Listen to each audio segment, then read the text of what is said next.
Bienvenue dans cette émission spéciale conseil de lecture. On va vous dire quoi lire très très vite et vous allez vous régaler grâce à Bénédicte Flissat-Marie. Bonjour. Bonjour Patrice. Vous allez bien? Oui. Alors vous avez couru pour venir jusqu'ici.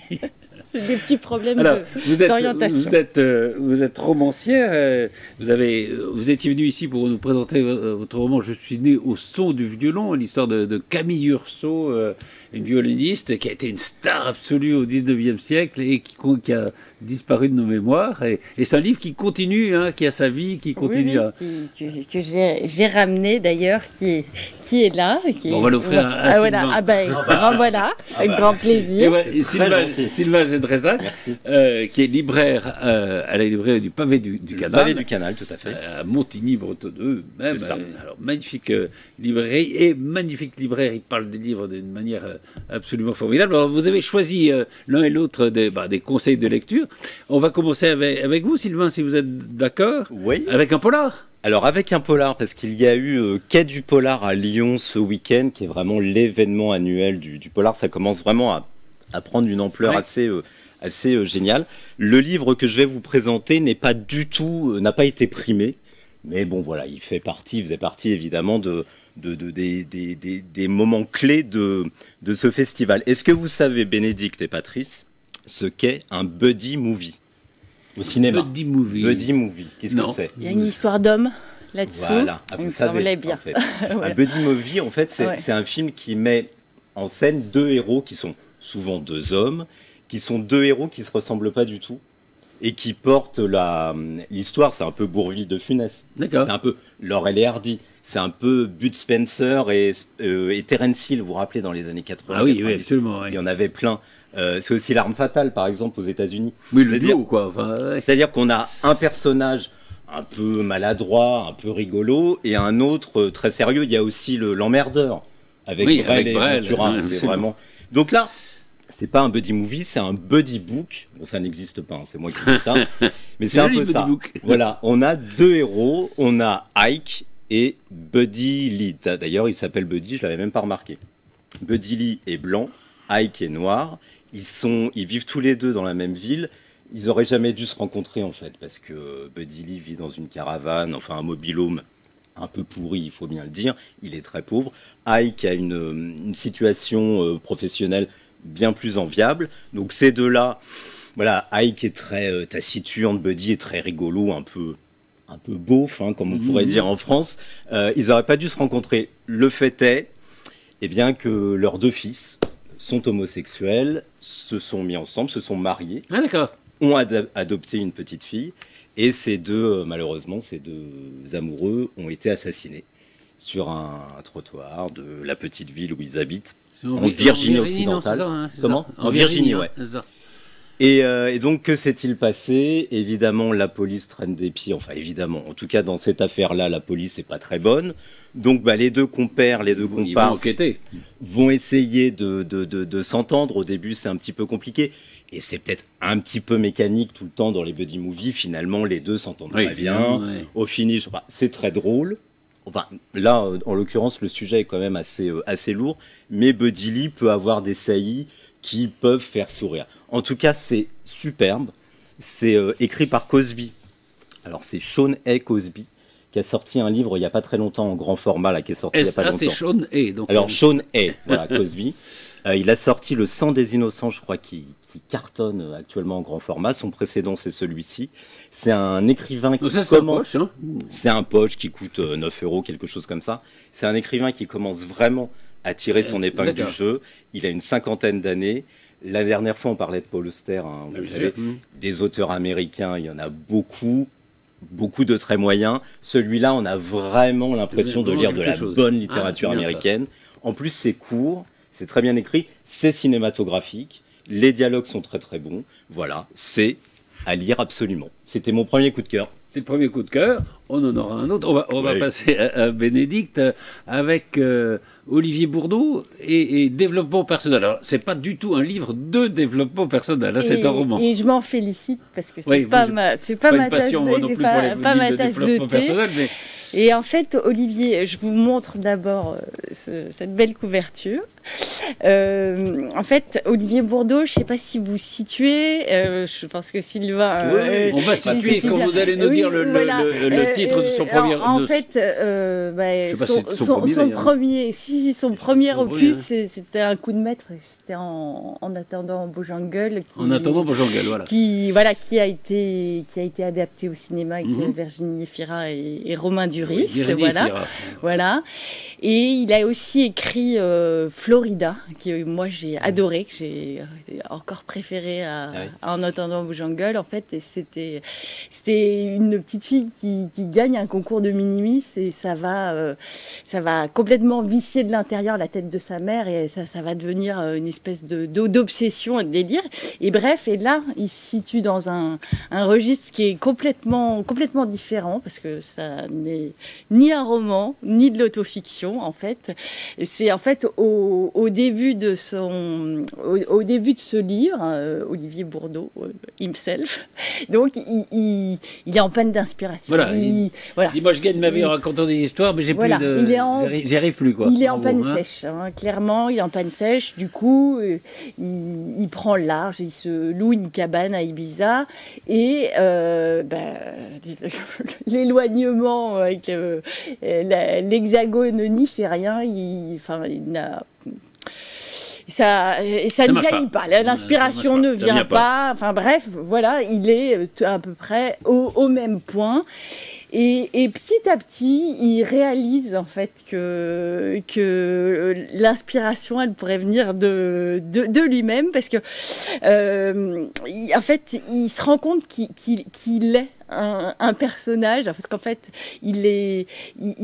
à la base... Pourquoi ne pas parler de soi, au fond? Voilà, oui, mais c'est pas une autofiction, c'est beaucoup plus drôle et beaucoup plus fin que ça. Non, c'est une réflexion sur et justement, sur l'inspiration. Olivier Bourdeau, il explique qu'il avait zéro chance de réussir dans la vie, zéro chance de devenir écrivain, parce que c'est un enfant dyslexique, il a une surdité partielle, il part de loin. Il part de loin et en fait, il raconte au début que le système scolaire, c'est un cauchemar absolu, et notamment l'arrivée au collège où il faut changer de salle, changer de cours et tout. Et il dit, alors il a un passage qui m'a fait beaucoup rire dans le livre, il dit: la 6e fut pour moi la première année d'un stage commando qui dura très longtemps, puisque j'ai connu le luxe d'en faire 2, suivi de 2 5e, et ainsi de suite jusqu'à que mort scolaire s'en suive.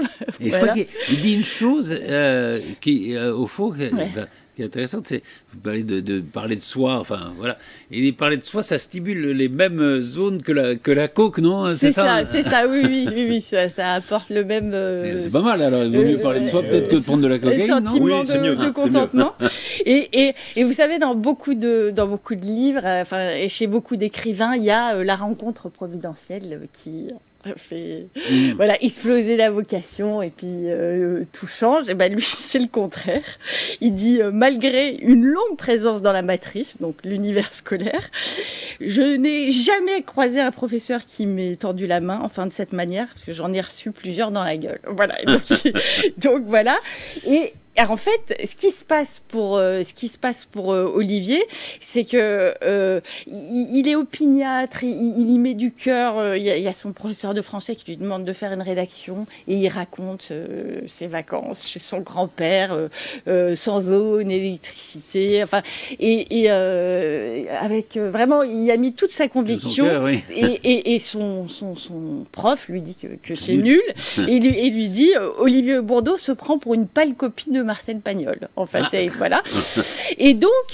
Est-ce qu'il y a un côté, excusez-moi de vous couper, est-ce qu'il y a un côté Boris Vian un peu, parce que dans Beaujungle, moi c'est ce que j'avais adoré, il y avait le côté pataphysique, surréaliste. Non, pas trop peut-être. Ah oui, donc il a changé un peu. Davantage dans Roman Fleuve, dont je vous parlerai après. Je trouve qu'il y a davantage ce côté voilà, un petit peu absurde. délirant. Ouais, Voilà, voilà, c'est c'est ça. une réflexion sur l'écrivain, au fond. Enfin, c'est ça. Voilà, et donc il ne sait pas ce qu'il veut faire de son avenir du tout. Il dit, à part d'être un sac en plastique abandonné, il dit « Je veux voler paresseusement, me laisser porter par les vents, gonfler mes voiles au gré des rafales, survoler les villages, les plaines et les vallées. » Voilà, et donc c'est son seul projet d'avenir pour l'instant. Et finalement, et on y vient, c'est la lecture qui va finir par le sauver. Par le sauver, parce qu'il lit beaucoup de BD, parce que c'est la seule activité où sa surdité ne le pénalise pas, en fait. Voilà, parce que contrairement à tout ce qu'il est amené à faire à l'école. Et puis, il va réaliser, en fait, que quand il dit la vérité, personne ne le croit, comme son prof, comme son prof, de français. Et il invente une rencontre avec Jean Reno dans le Sud.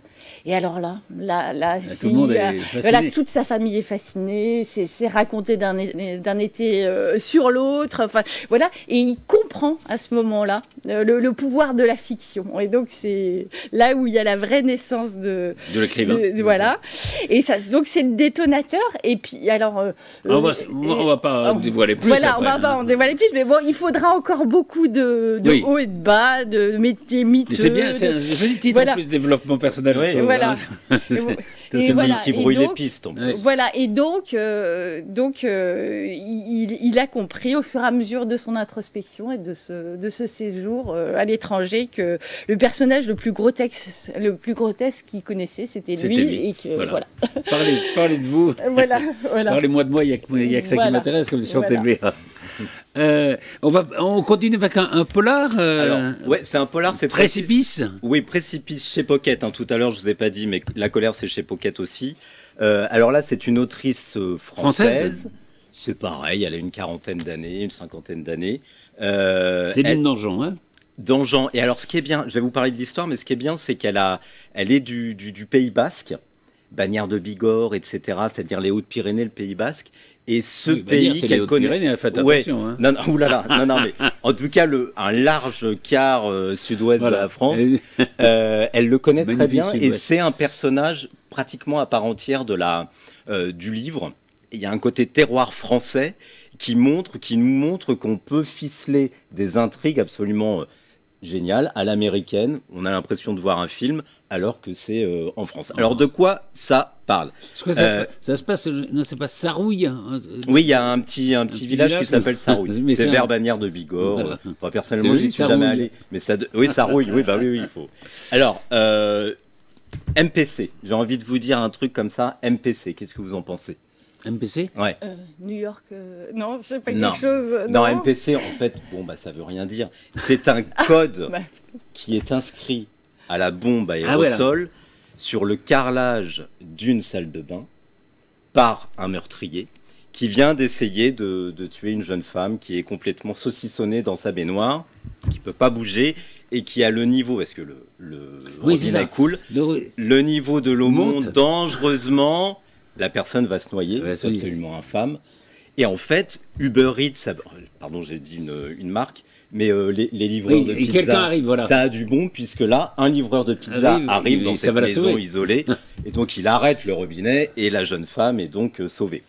Donc il y avait marqué, donc voilà, tentative de meurtre, MPC sur le carrelage, MPC/1, c'est-à-dire numéro 1. Ah oui. Donc y aurait-il pas un MPC numéro 2? Parce que ce serait peut-être un tueur en série. Ouais. Figurez-vous qu'il y a un MPC numéro 2. Et là, la victime a moins de chance. Je vous en dis pas plus. Ce qui est intéressant, c'est que les enquêtrices, il y en a une qui s'appelle Louise, l'autre qui s'appelle Léa, les enquêtrices vont enquêter, c'est leur métier, elles vont se rendre compte que ces deux victimes se connaissaient très bien. Elles faisaient partie, il y a 20 ans, d'une bande de potes qui étaient dans un lycée. Et de fil en aiguille, on va se rendre compte qu'il y a tout un réseau d'anciens potes qui ne se parlent plus parce qu'il se serait passé quelque chose il y a une vingtaine d'années, quelque chose qui ressurgit aujourd'hui et qui fait qu'on a affaire. Alors, qui en veut à cette bande de potes? Qui expliquerait le MPC. Comment les gens de la bande vont-ils faire pour gérer l'angoisse de se faire saucissonner dans sa baignoire? C'est absolument... Alors, c'est génial parce qu'au début, on se dit, oh là là, il y a Moi, je regarde assez le nombre de pages. Oui, c'est un peu long. Ouais, 648 pages, ça passe. 648 pages quand même. Ouais, ça passe crème. C'est très bien écrit. On attend l'adaptation au cinéma. Donc 2 livres potentiellement. C'est très cinématographique. Et le 3e, je vous dis pas. Oui. Donc voilà, Précipice de Dangean, il faut se rouler dessus. C'est la preuve qu'on peut faire des polars qui se passent dans le terroir. Dans le terroir, près de Tarbes.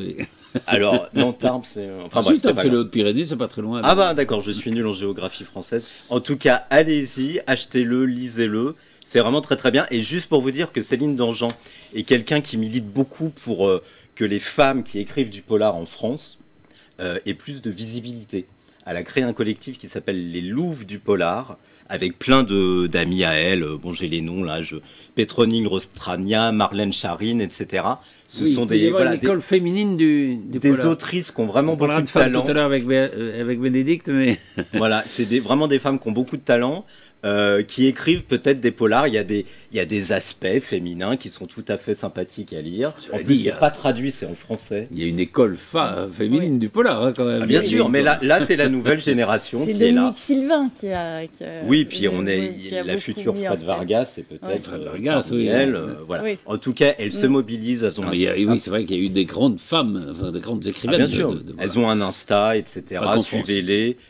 Voilà, suivez-les, c'est quand même c'est la relève. Alors Bénédicte, vous avez je sais pas, le goût des titres qui disent autre chose, puisqu'on a parlé de développement personnel, et là maintenant on va parler de roman fleuve. Oui, enfin on peut l'interpréter comme on l'entend. Oui, parce que peut y avoir un fleuve aussi. Il y a un fleuve. Il y a un fleuve. Oui. Alors, il faut dire qu'il a eu le prix Interallié en 2022. Et là c'est en poche. Et là, oui, et je tiens, comme Sylvain, je pense, à mettre en avant les éditions poche, parce que souvent, certaines personnes ne peuvent s'offrir que du poche, donc voilà, moi je tiens à les mettre en exergue.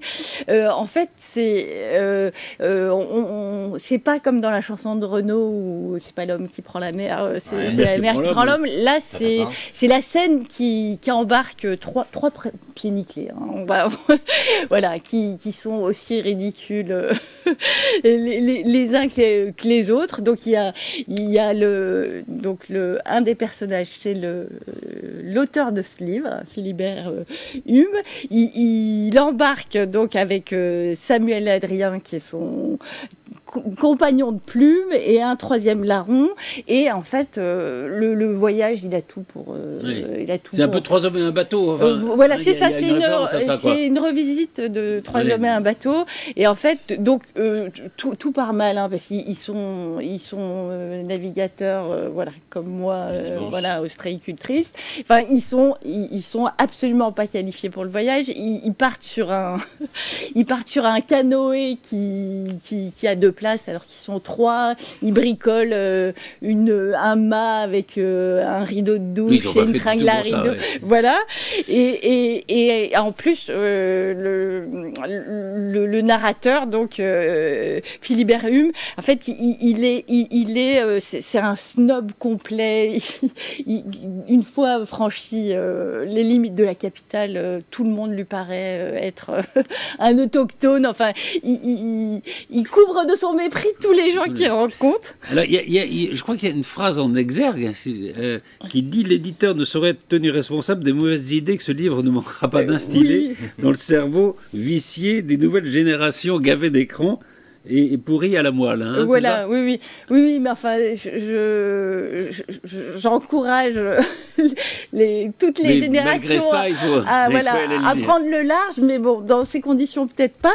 Et ce qui est très drôle, bon, déjà, c'est le narrateur, le personnage principal, parce il parle comme Godefroy de Montmirail dans les Visiteurs, ou un troubadour du Moyen-Âge. Enfin, il est délicieusement décalé, et donc très mégalo.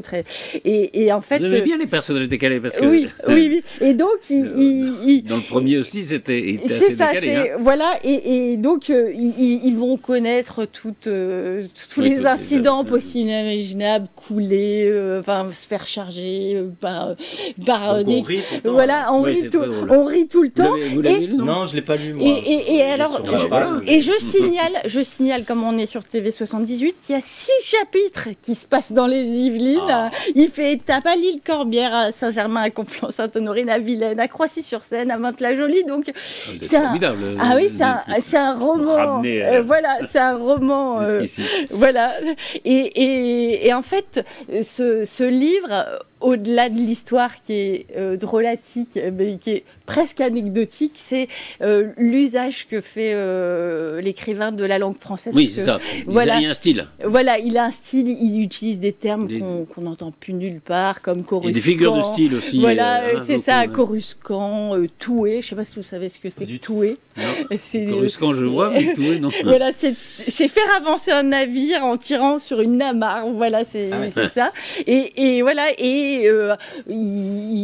use aussi sans modération du passé simple. Enfin, c'est un bel exercice de style et c'est extrêmement drôle et très absurde. Comme, Roman fleuve, donc de Philibert Hume, voilà. En poche. Alors là, on va passer à un génie. Oui. Alors là, je vous dis, bienvenue à la maison. Stephen King. Bienvenue à la maison, Bénédicte et Patrice. Alors, pas dans cette maison-là. Parce que franchement, en tant qu'héros de Stephen King, on n'a pas du tout envie d'aller dans cette maison-là. Mais en tant que lecteur, on a très envie et on se régale. Je dis surtout bienvenue à la maison parce que vous allez retrouver le Stephen King qu'on aime. Vous allez retrouver la maison Stephen King, la petite... Vous l'avez un peu perdu? Bah, écoutez, pour moi, il y a quand même 2 grandes périodes Stephen King. Alors, il commence à être un petit peu... Oui, âgé. Pas âgé, hein, je dirais pas ça, mais il a presque 80 ans, donc c'est pas âgé, 80 ans. Mais il a commencé sa carrière dans les années 70. Et ses premiers livres, enfin, il suffit de faire la liste. Salem, le premier, c'était... Moi, j'ai adoré. Le deuxième, ou l'un, en tout cas, assez rapidement, c'est Shining, quand même, adapté génialement par Kubrick avec Nicholson. Bon, faut savoir que Stephen King, il n'aime pas du tout le film. Parce qu'il y a une différence entre le film et le livre. Bref, une nouvelle traduction est sortie il n'y a pas très longtemps d'ailleurs. Shining, c'est quand même un chef-d'œuvre, un classique. Il y a aussi Dead Zone qui a été adapté par Cronenberg au cinéma, qui est un vieux film mais qui est vraiment génial avec Martin Sheen. Il y a Christine, la voiture tueuse, par John Carpenter. Il y a eu ça aussi, vous savez, le clown, pas du tout sympathique. Il y a eu Running Man qui est sorti au cinéma aussi. Il y a Misery. Vous savez, c'est l'histoire d'un écrivain qui se fait kidnapper avec Katy Bates par une actrice. Et c'est génial, elle génial les gens. Enfin, c'est absolument. Mais c'est vrai que les premiers faisaient peut-être plus peur. Bah, disons que dans les Stephen King, il y a du roman psychologique, il y a de l'horreur, de l'épouvante. On ne sait pas trop, on est sur le fil tout le temps. Et surtout, ce qui est quand même significatif, c'est qu'on y prend plaisir, quoi. Ouais. Et qu'on se dit en lisant ça, je ne devrais pas prendre du plaisir, mais là, j'en prends beaucoup. Le dernier que j'ai lu, c'était Monsieur Mercedes. Ça fait un peu partie de cette série-là, non, ou pas? Non, pas du tout, non, c'est une autre série. Alors, Holly, c'est le nom de l'enquêtrice qui va donc mener l'enquête, qui est déjà apparue dans des nouvelles. Elle est apparue un petit peu. C'est peut-être un héros qui va devenir récurrent. Elle est très attachante. Il prend maintenant souvent des vieux qui enquêtent. Oui, c'est ça.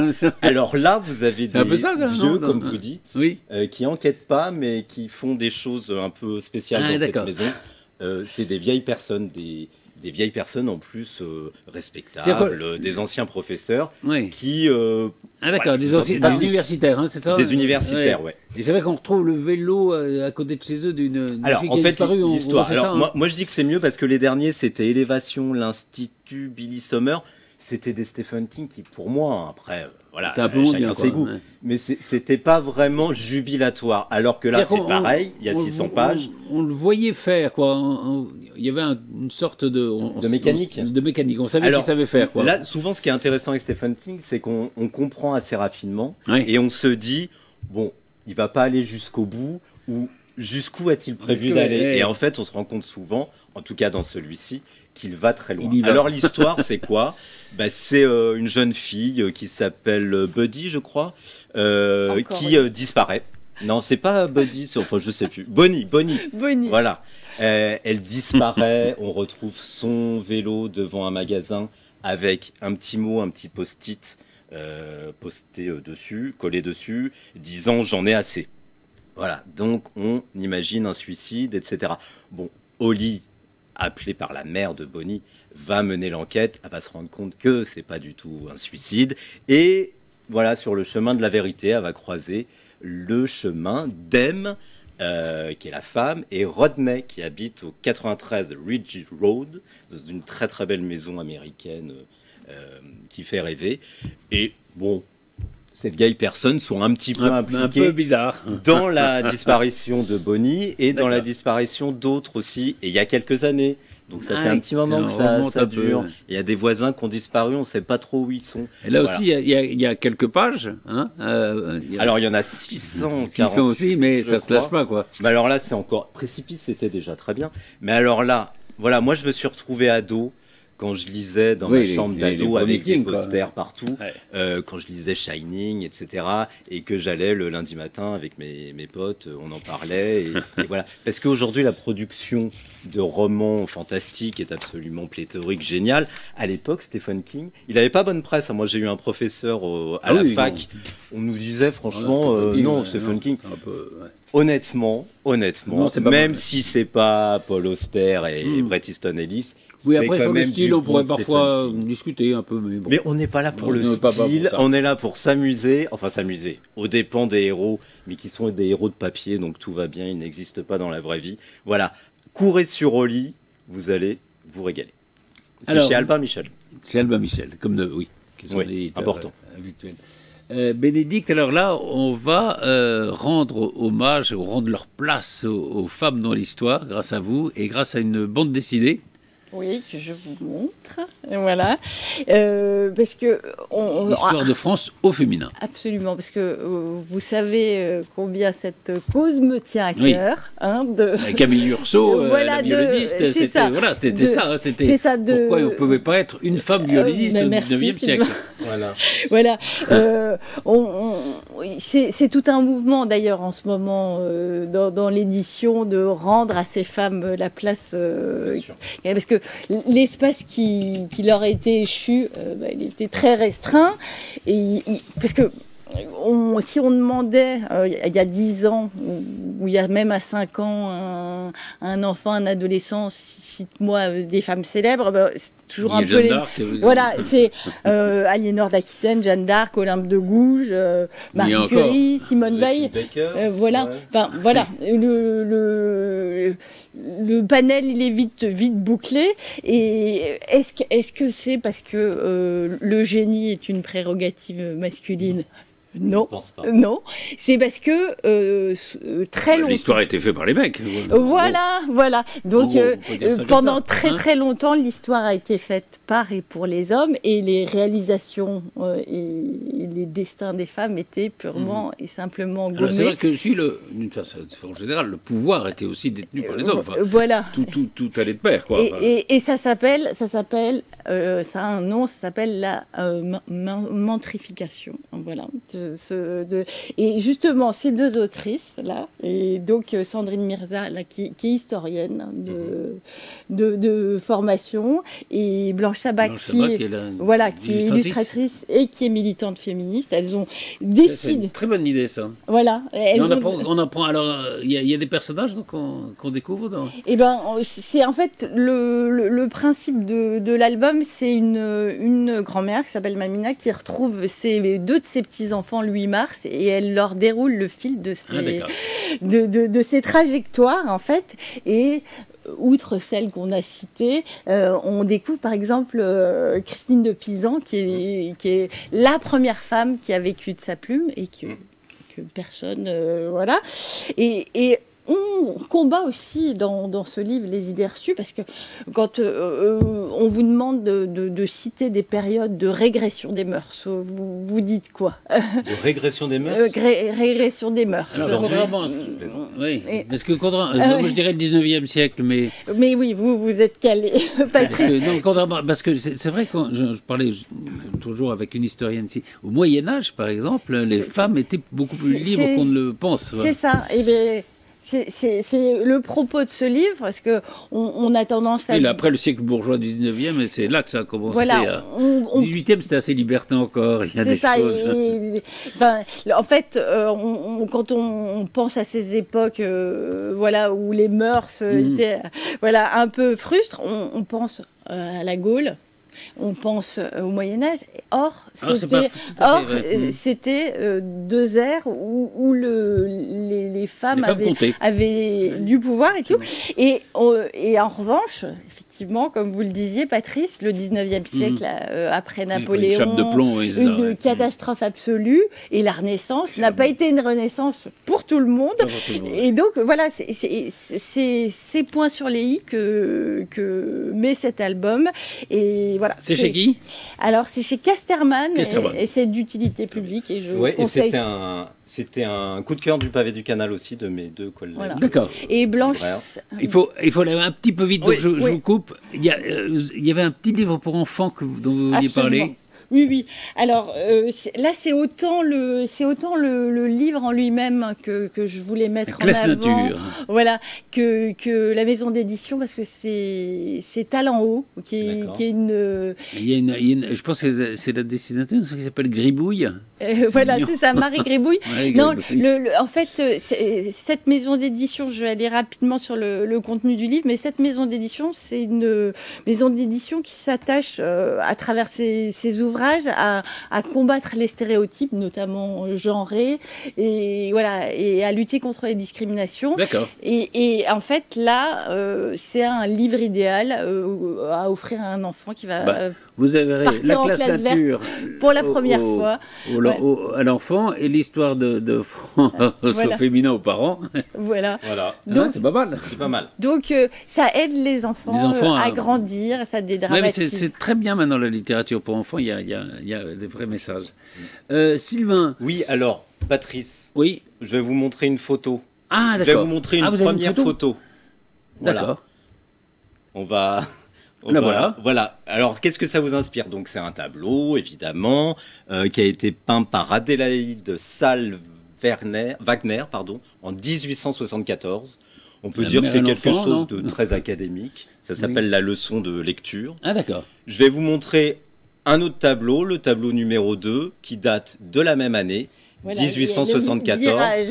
Est-ce qu'il n'y a pas une petite différence entre les deux? Le virage du classicisme vers l'impressionnisme. Alors, le premier, c'était, donc je vous ai dit, Salle-Wagner. Le deuxième, c'est une moderne Olympia de Cézanne. Cézanne, voilà. Et on revient en plateau et je vous montre le catalogue d'une expo. De l'expo qui est et là, ce que je vous montre, c'est un morceau de tableau, c'est un morceau d'histoire de France, mais c'est surtout une transgression, une rébellion, un avant-gardisme. C'est le tableau de Claude Monet qui s'appelle Impression Soleil Levant, qui est le premier tableau impressionniste. Et cette année, au musée d'Orsay, jusqu'au 14 juillet, faites attention, parce que à cause des JO, c'est moi qui dis ça, je suis peut-être un petit peu mauvaise langue, mais à cause des JO, ça s'arrête très vite. Avril-juillet, c'est pas, voilà, ça passe très vite, et il y a beaucoup de monde.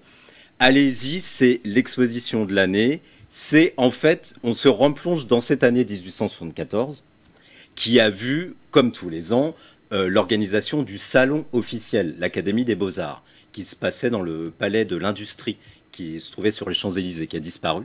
C'était le salon académique officiel où tout le monde présentait des belles peintures très académiques, comme on a vu tout à l'heure, des sujets mythologiques, des sujets religieux, etc. Et une petite corporation, un petit groupe pas d'impressionnistes, de peintres, se sont retrouvés fin 73 et se sont dit on va organiser un contre-événement, on va créer une coopérative, on va louer un local boulevard des Capucines à Paris, pour les Parisiens, c'est vers l'Olympia, et là on va exposer nos tableaux qui ne sont pas du tout académiques. Donc voilà, c'était en parallèle. Donc il y avait Sisley, il y avait Pissarro, il y avait Monet, il y avait quand même 2-3 noms.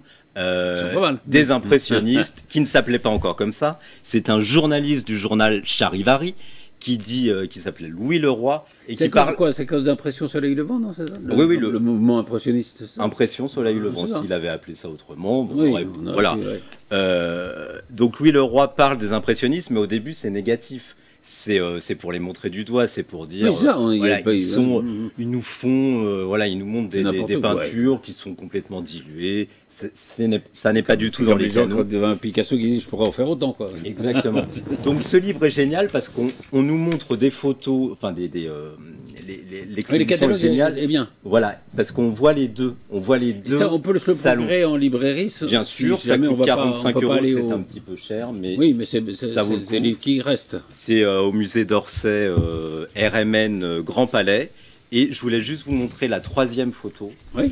Pour finir, c'est une photo de Manet qui a été refusée, qui devait aller au salon officiel, au salon voilà, académique. Bah, c'est ce qu'on appelle les refusés d'ailleurs. Il y a eu l'exposition des refusés. Oui, alors ça avait même commencé avant les refusés. Oui. Et donc là, on voit qu'il est à mi-chemin entre les deux. Et en fait, bah, le salon officiel ne l'a pas accepté. Il aurait pu aller chez les impressionnistes. D'ailleurs, il les a rejoints. Manet, on l'a vu il n'y a pas longtemps au musée d'Orsay d'ailleurs. Monet, il y a eu l'exposition à Vuitton aussi. Qui était bien sûr, avec des toiles qu'on n'avait jamais vues. Ouais. Voilà. Et à Orsay, il y a eu Van Gogh l'année dernière. C'était une expo absolument faramineuse, exceptionnelle. Paris 1874. Il faut aller la voir. Ça vaut vraiment. Jusqu'au 14 juillet. Ouais. Faites attention. Hein. Eh ben, merci beaucoup. Juste un mot pour dire qu'à la librairie du Pavé du Canal, samedi 13, il y a un invité qui est Éric Fotorino. Alors, Éric Fotorino, vous le connaissez parce que vous connaissez le journal Le Monde. Voilà. Donc, c'est l'ancien directeur du Monde. Éric Fotorino, il écrit aussi beaucoup de très beaux livres, dont celui-là. Et donc, il sera là samedi à 16h. On pourra en parler avec lui. Ça va être très, très intéressant. On est très contents. Merci beaucoup Sylvain Gédrézac, merci beaucoup Bénédicte Flissade-Marie. Et puis à très vite alors pour de nouveaux conseils. Ah bah quand vous voulez. Plaisir. Merci infiniment. À bientôt. Merci.